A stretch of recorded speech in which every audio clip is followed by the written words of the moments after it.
The strange ships appeared in the sky one Tuesday morning. They hung above Earth like giant metal insects, their hulls gleaming in the sunlight. People across the world pointed up and wondered what would happen next. Captain Ellie Morgan stood on the observation deck of the International Space Vessel Horizon, her heart beating fast as she watched the alien fleet. She had trained for this moment her whole life, but now that first contact was actually happening, she felt both excited and scared. "They're positioning themselves in standard formation," said Alan Reeves, her second in command. He was a tall man with serious eyes who never smiled much.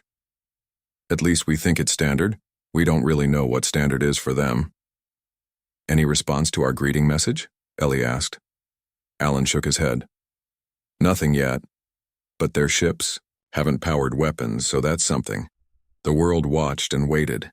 News channels showed nothing but the ships. Social media filled with theories and fears and hopes. Some people celebrated in the streets while others hid in bunkers. Most just went about their day, occasionally looking up at the sky with wonder. 3 days after they arrived, the aliens finally spoke. "We are the Vatari," came the message, translated by Earth's AI systems. "We come in peace and wish to share knowledge." The Vatari agreed to send down representatives to meet with Earth's leaders. The meeting place was a large field outside of Denver, surrounded by mountains. Soldiers and scientists gathered there, along with news crews who broadcast to the entire world. Dr. Peter Wright watched from a tent filled with monitors and equipment. As Earth's top xenobiologist, he was tasked with learning everything possible about the alien visitors. Next to him stood Dr. Susan Bell, his colleague and former partner. Their relationship had ended badly 2 years ago, but they still worked well together. "I'm picking up strange readings from their ship," Susan said, pointing to her screen. "The atmosphere they're venting contains almost no oxygen, mostly nitrogen and some gases I can't identify yet." Peter leaned closer. "That's interesting.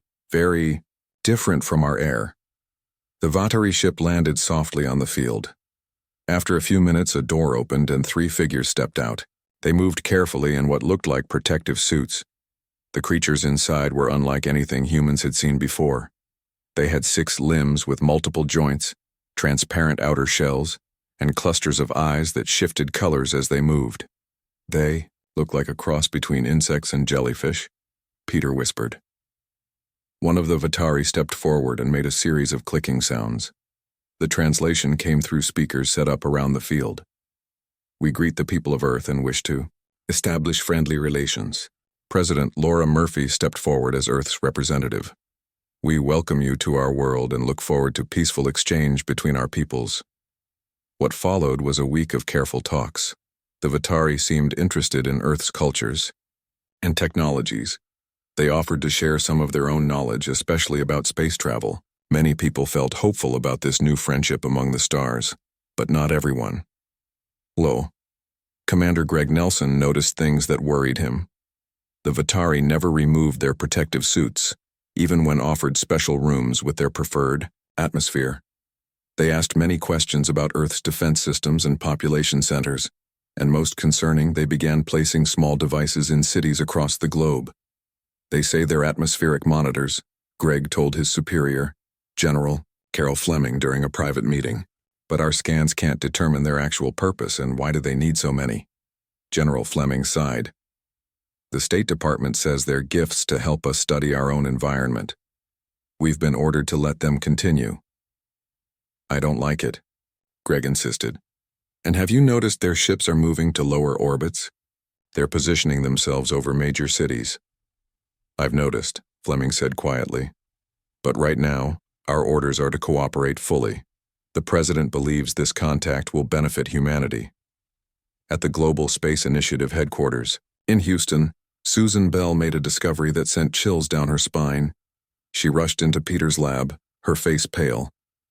"I've been analyzing the atmospheric samples from the Vatari ships," she said. "Peter, they breathe nitrogen. Their biology is completely different from ours. And oxygen, it's highly toxic to them." Peter looked up from his microscope. "Are you sure?" "Completely. I ran the tests 3 times. They looked at each other, the same thought forming. Why would beings who found oxygen poisonous choose to visit a planet full of it? On the horizon, Ellie Morgan received strange readings from her sensors. The Vitari ships were opening hatches, preparing to deploy something. "Get me Earth Command," she ordered. "Something's happening." Before the connection went through, she watched in horror as small objects began descending toward Earth's surface, hundreds of them heading toward major cities. "What are those?" Alan asked, standing beside her. "I don't know," Ellie replied, "but I think we've been deceived."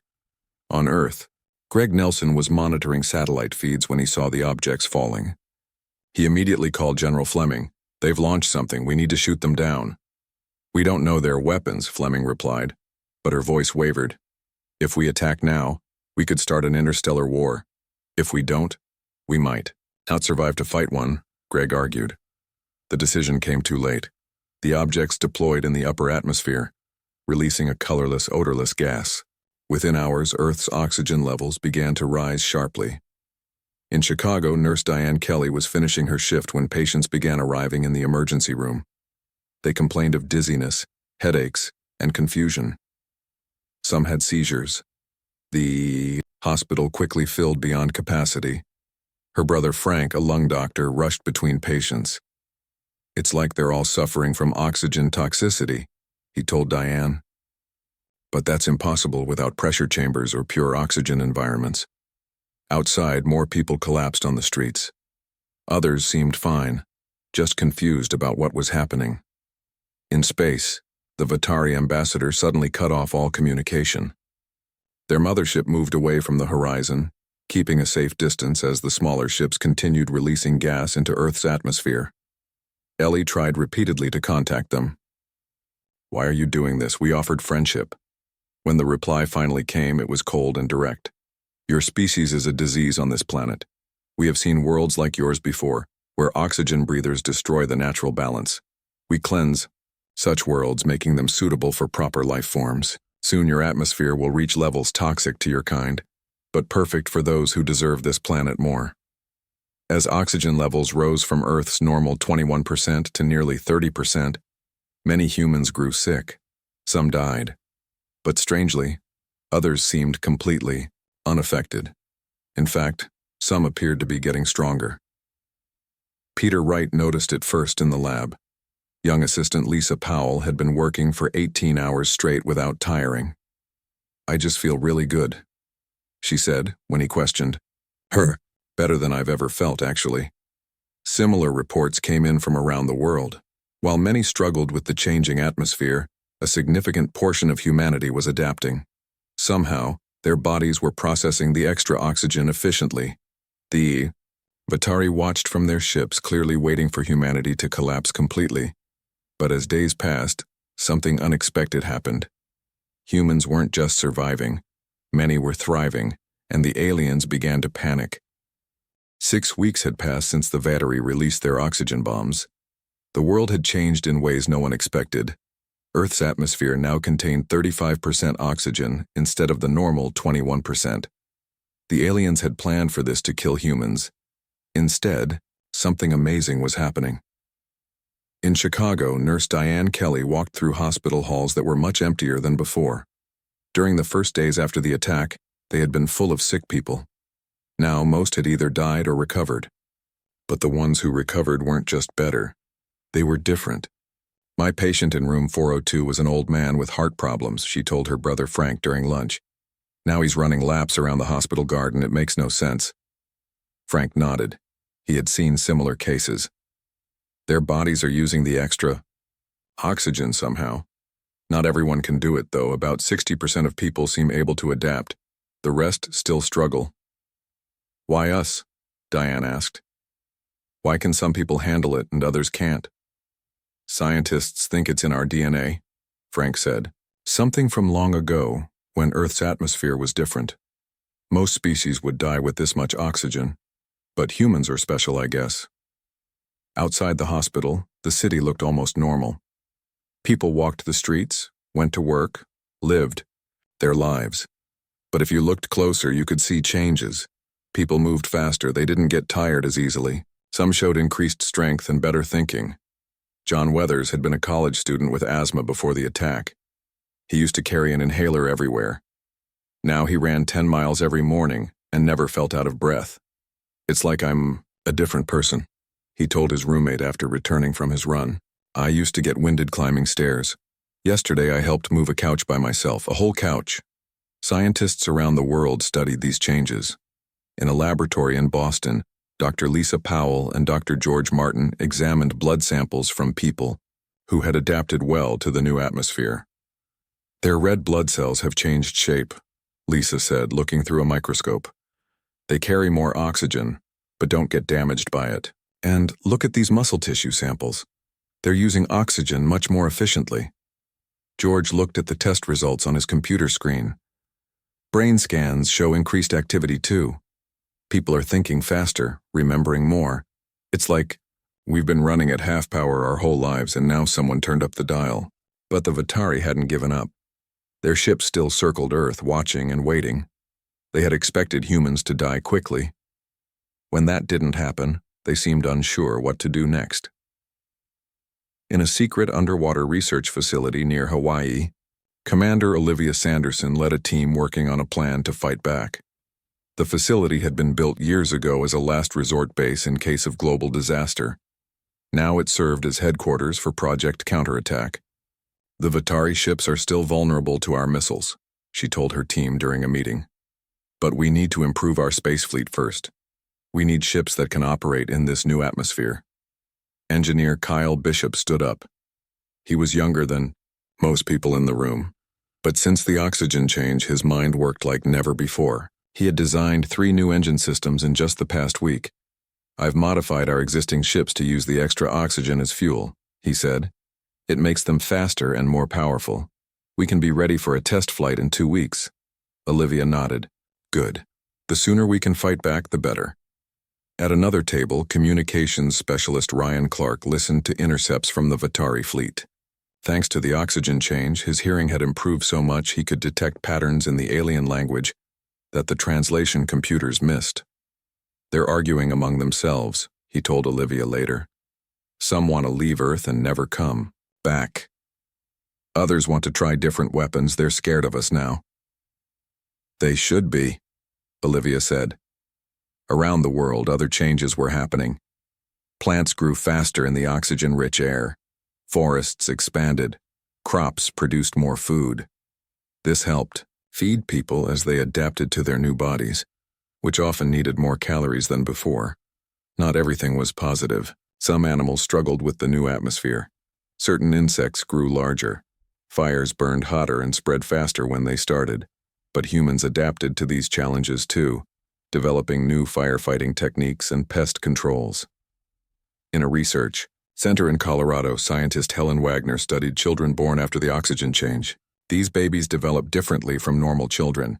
They grew faster, learned to walk and talk earlier, and showed signs of higher intelligence. "These children will be even more advanced than the adults who adapted," she told her colleagues. "Within 1 generation, humans might become something completely new." The Vatari noticed these changes too. Their ships sent down small drones to observe humans. The aliens seemed especially interested in the children. On the Horizon space station, Captain Ellie Morgan and her crew kept watch on the Vatari fleet. The aliens had stopped communicating with humans after their attack failed.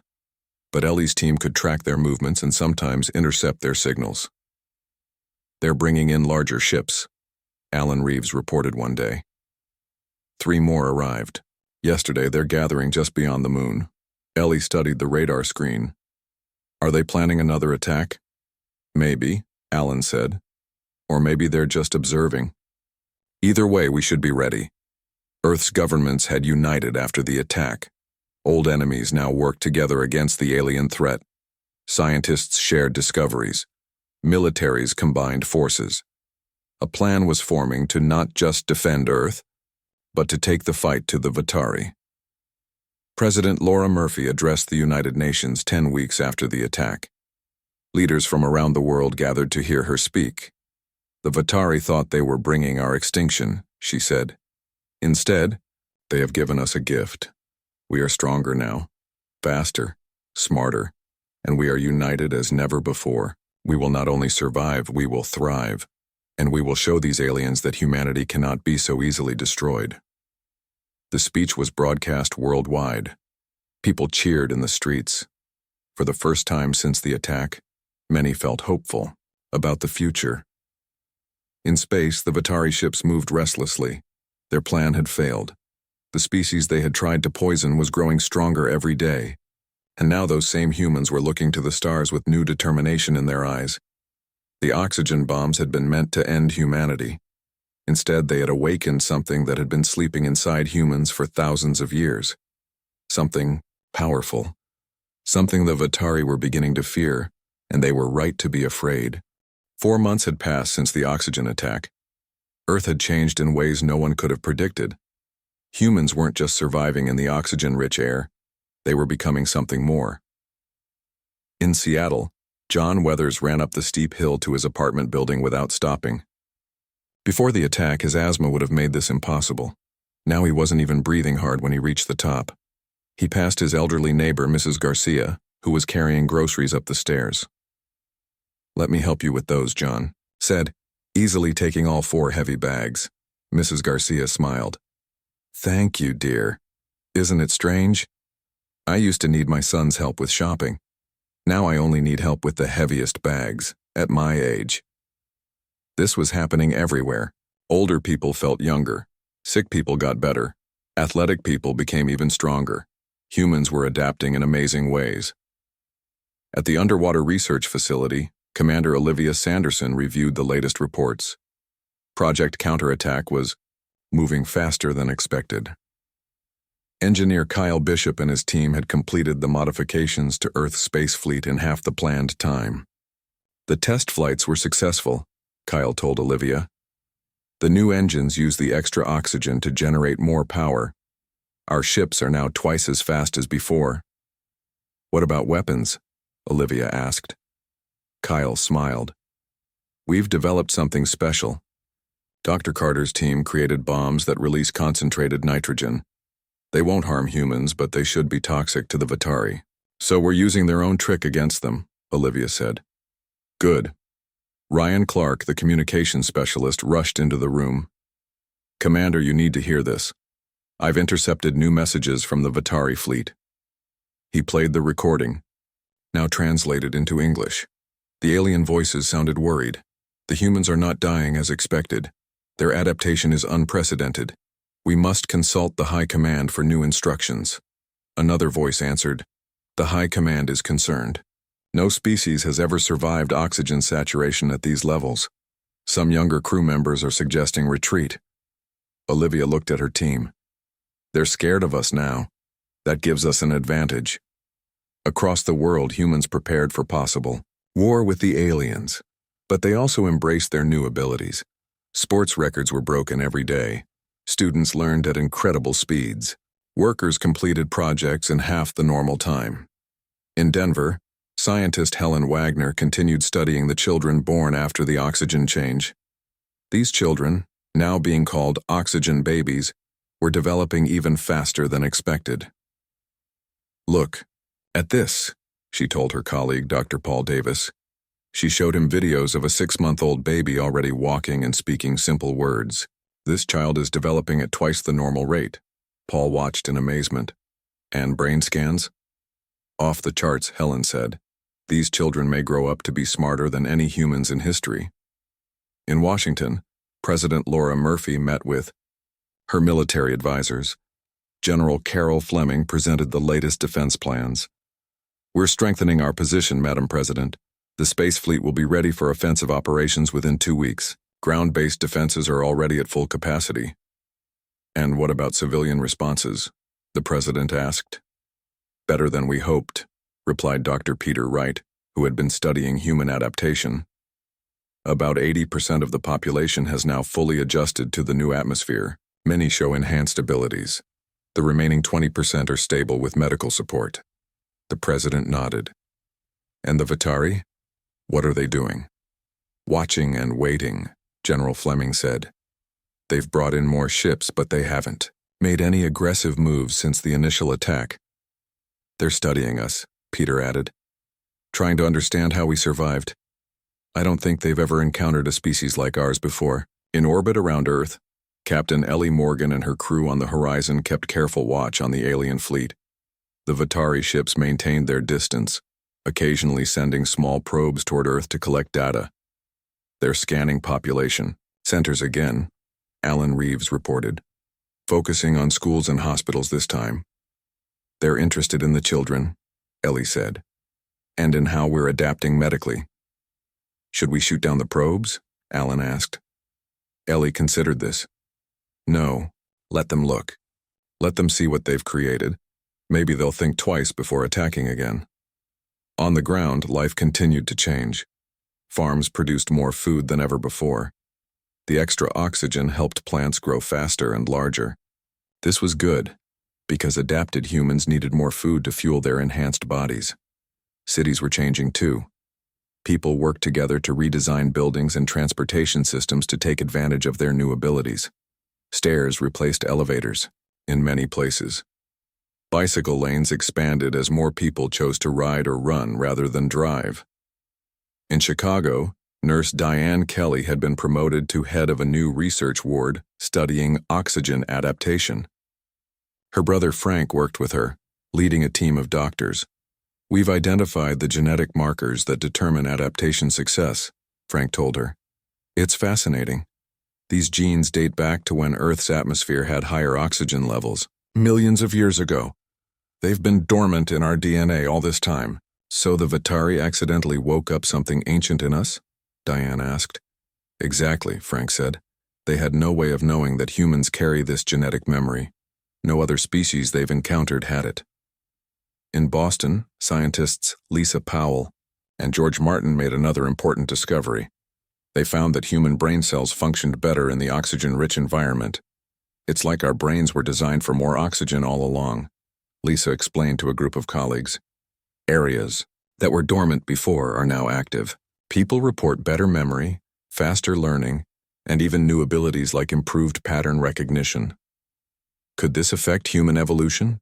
Asked one colleague. It already is, George replied. We're seeing changes that would normally take thousands of years of natural selection happening in months. Around the world, people began to wonder what this meant for the future. Humans were becoming something new. Not just stronger and smarter, but different in fundamental ways. Some religious leaders called it a divine gift. Scientists saw it as accelerated evolution. Everyone agreed that humanity would never be the same. In space, the Vatari continued their observation. Their original plan had failed completely. The attack that should have wiped out humanity had instead made it stronger. Now they faced a species that was adapting rapidly, unifying globally, and looking toward the stars with new determination. The Vatari High Command sent a new message to their fleet: prepare for possible retreat. The human response has exceeded all predictions. If they develop space capability beyond current levels, withdrawal may be necessary, but it was already too late. Earth's enhanced space fleet was nearly ready. Project Counterattack was in its final stages. Humanity had not only survived, it had transformed. And now it was preparing to take the fight directly to the stars. The Vatari had wanted to eliminate a competing species. Instead, they had created their worst nightmare. 6 months after the oxygen attack, Earth was ready to respond. The planet had changed dramatically. Humans had not only survived, but had grown stronger. Now they prepared to show the Vatari just how big their mistake had been. Admiral William Howard stood on the bridge of the Defiance, Earth's new flagship. He looked around at his crew, each person chosen for how well they had adapted to the high oxygen environment. They moved with purpose and confidence as they prepared for launch. Engine status? Admiral Howard asked. All systems green, reported Chief Engineer Nancy Weber. She had designed the ship's new propulsion system herself. It used the oxygen-rich atmosphere to generate more power than had ever been possible before. We're ready to fly, sir. Admiral Howard nodded. Communications? Link to Earth Command is stable, said Communications Officer Ben Rogers. All ships in the fleet are standing by for your orders. The United Earth Defense Fleet consisted of 20 ships hastily built or modified in the months following the AU attack. Before the oxygen change, such a project would have taken years. Now, with humans working at enhanced speeds and with greater focus, they had accomplished the impossible. Navigation? Admiral Howard continued his check. Course plotted to intercept the Vatari mothership, replied Navigator Tina Lee. Her eyes, like those of many adapted humans, had a slight glow to them, a side effect of improved vision. Admiral Howard took a deep breath of the oxygen-rich air. It felt good in his lungs, giving him energy and clarity. Send the signal to all ships, launch in 5 minutes. On Earth, President Laura Murphy addressed the United Nations one last time before the fleet departed. Leaders from around the world had gathered to witness this historic moment. Today we show the Vatari, and any other hostile species watching, that humanity cannot be so easily destroyed, she said. We do not seek revenge. We seek justice. We offer the Vatari a chance to withdraw and face a fair trial for their attempted genocide. If they refuse, we are prepared to defend ourselves with force. The world watched on screens as the Earth fleet rose into the sky. The ships looked sleek and powerful, leaving trails of blue light as they accelerated through the atmosphere. People cheered in the streets, feeling a mixture of pride and anxiety. This was humanity's first step into a larger universe, but it came with great risk. In orbit, Captain Ellie Morgan and the crew of the Horizon watched the fleet approach. Their ship had been the first to encounter the Vatari months ago. Now they would join the new fleet for the coming confrontation. Beautiful, aren't they? Ellie said as she watched the ships approach. Alan Reeves nodded. Hard to believe we built them so quickly. That's what happens when you try to kill humans and fail, Ellie replied with a smile. We get motivated. As the Horizon joined formation, with the fleet, the Vatari ships began to react. Their vessels moved into defensive positions, clustering around their mothership. It was an enormous craft, easily 5 times the size of Earth's largest vessel. Admiral Howard opened a channel to the Vatari. Attention, Vatari fleet. This is Admiral William Howard of the United Earth Defense Fleet. Your unprovoked attack on our world has failed. We offer you one chance to surrender and withdraw from our solar system. For several long minutes there was no response. The Earth fleet maintained their approach, weapons ready but not yet activated. Then finally a transmission came through. The Vatari Supreme Commander appeared on the view screen. The insect-like alien wore a protective suit, its multiple eyes glowing with an eerie light. Humans, the alien said, its words translated by the computer. Your survival is unexpected. No species has ever adapted to oxygen saturation before. It defies natural law. We're full of surprises, Admiral Howard replied. Will you withdraw peacefully? The Vatari made a series of clicking sounds that the translator didn't catch, perhaps laughter or frustration. We have cleansed 7 worlds before yours. Always the dominant species dies when oxygen levels rise. Yet you thrive. The High Command wishes to study this phenomenon. We are not laboratory animals, Admiral Howard said firmly. We are a sentient species you attempted to eradicate. That makes you criminals under any reasonable law of civilized conduct. Meanwhile, on the Defiance, Dr. Joe Carter prepared the nitrogen bombs. These weapons had been designed specifically to target the Vatari biology. They would release concentrated nitrogen that would be harmless to humans but toxic to the aliens. Weapon status? Admiral Howard asked over the internal comm. Nitrogen bombs are ready, Dr. Carter replied. We can deploy on your command. The Vatari Supreme Commander spoke again. We will not surrender to a lesser species. If you approach closer, we will destroy your vessels. As if to emphasize this point, the Vatari ships powered up their weapons systems. Energy readings spiked across the fleet. Admiral Howard remained calm. This is your final warning. Withdraw or face the consequences of your actions. The Vatari response was immediate and aggressive. They fired energy beams at the Earth fleet, but the human ships were faster than they expected. The Defiance and other vessels easily evaded the attacks, their enhanced engines allowing for maneuvers that would have been impossible before. Return fire, Admiral Howard ordered. Target their weapon systems only, show restraint. Earth ships fired precision weapons that disabled several Vatari vessels without destroying them. The aliens seemed surprised by the accuracy and effectiveness of the human attacks. On Earth, scientists continued to monitor the battle from control centers. In Denver, Helen Wagner watched with other researchers as the data came in. "The Vatari don't understand what they're facing," she said. "They think we're the same humans they attacked months ago. They don't realize how much we've changed." Her colleague Paul Davis nodded. "It's more than just physical adaptation. Our society has transformed too. We've united in ways we never could before. Old conflicts seem meaningless now." The battle in space continued for several hours. The Earth fleet demonstrated superior tactics and coordination. The Vatari had more ships and more powerful weapons, but they couldn't match the speed and adaptability of the human forces. Finally, after suffering significant damage, the Vatari mothership sent a new message. "We will withdraw to discuss terms," the Supreme Commander said. "Your species has proven unexpected. The High Command wishes to avoid further conflict." Admiral Howard shared a look with his bridge crew before responding. "We accept your withdrawal, but we will follow to ensure you leave our solar system, and representatives must remain to face justice for your attack on our world." The Vatari agreed, though clearly reluctant. Their damaged fleet began moving away from Earth, followed closely by half of the human ships. News of the victory spread across Earth, triggering global celebrations. Humanity had not only survived an extinction attempt, but had emerged stronger, and had now taken its place among the stars. In Washington, President Murphy received the news with her advisors. "This is just the beginning," she said. "The Vatari are part of a larger galactic community. We need to prepare for further contact, both peaceful and otherwise." Dr. Peter Wright, who had studied the Vatari since first contact, nodded in agreement.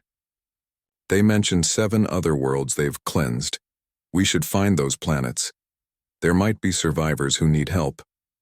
As the Vatari fleet retreated into deep space, humanity looked to the future with new confidence.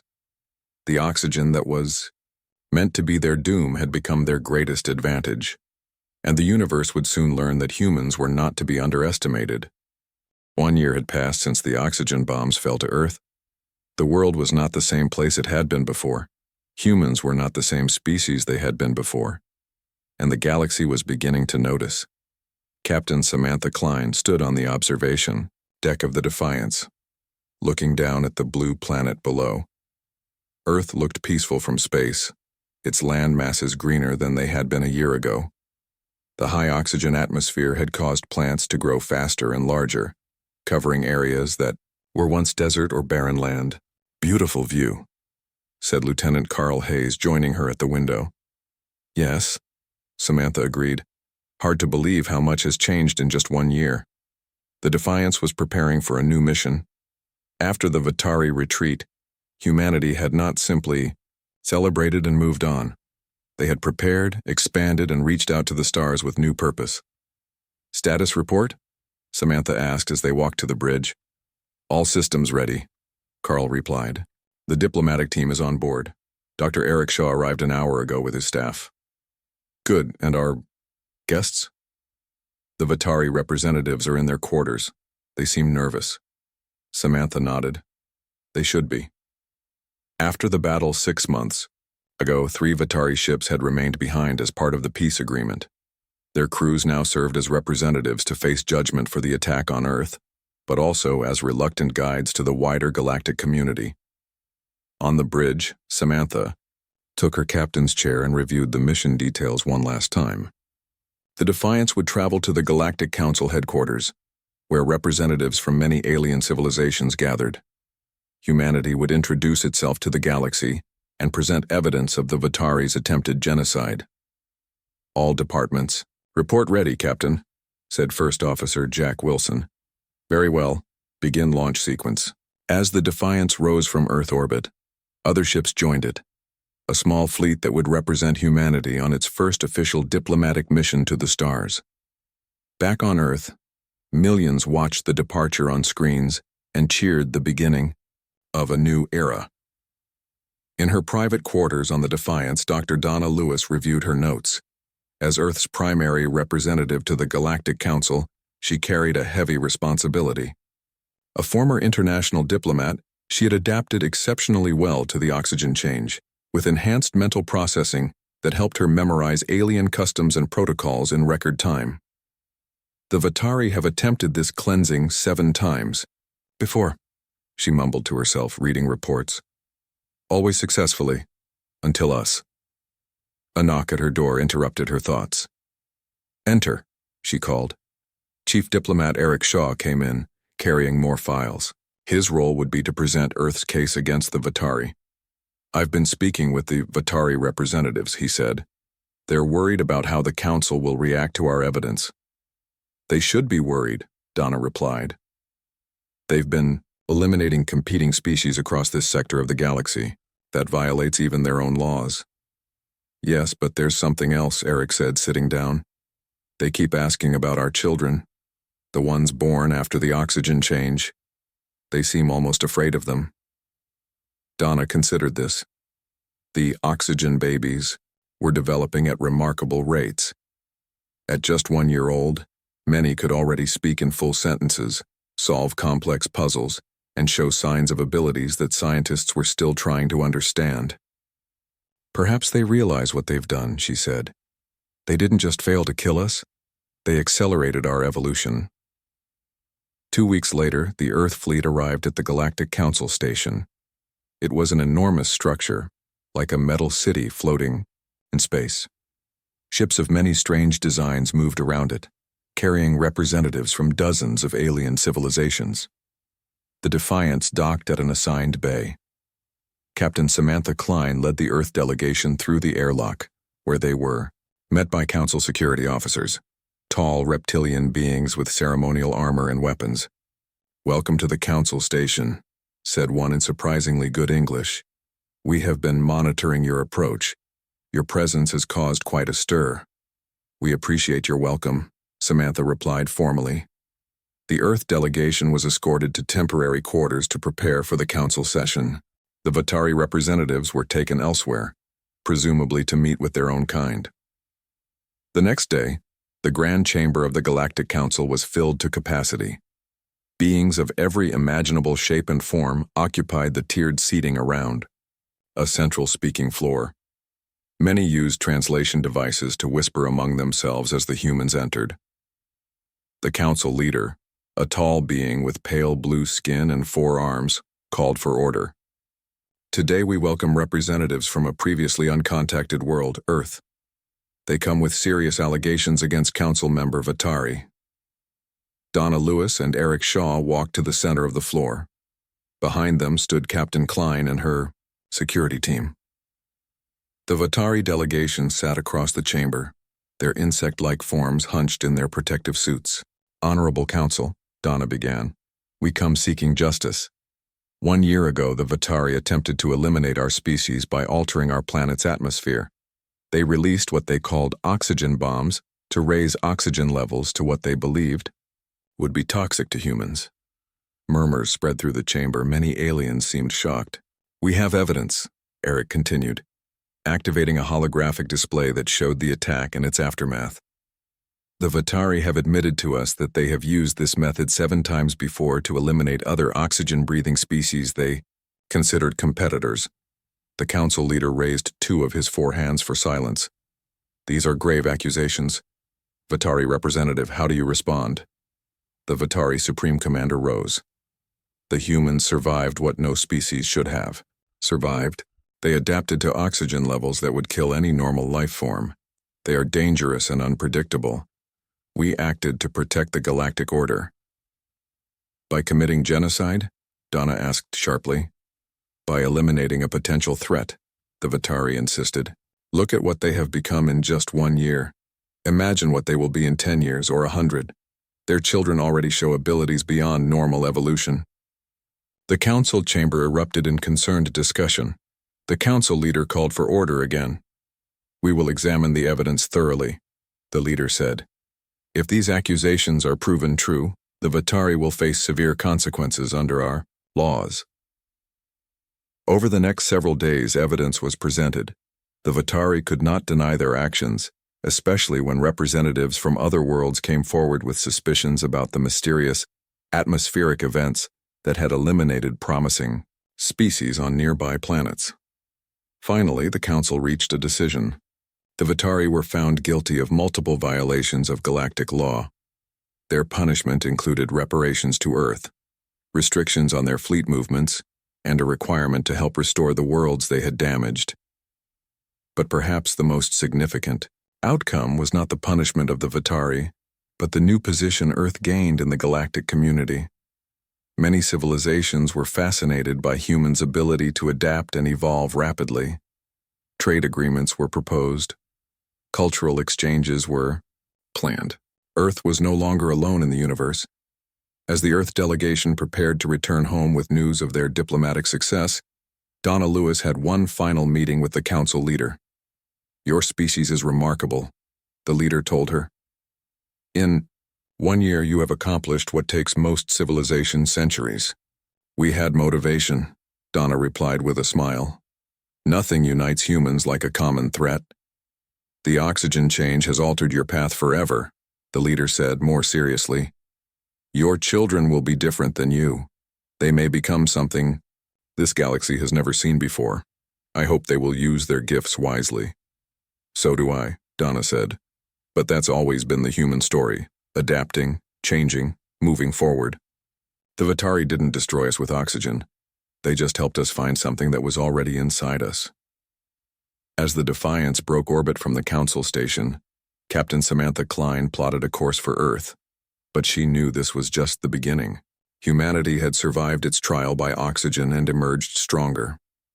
Now the stars themselves were within reach, and somewhere in the vast galaxy, on a small planet much like Earth once was, perhaps another young species looked up at the night sky, unaware that their future had just changed forever, because humans were coming and they were bringing the gift of oxygen with them.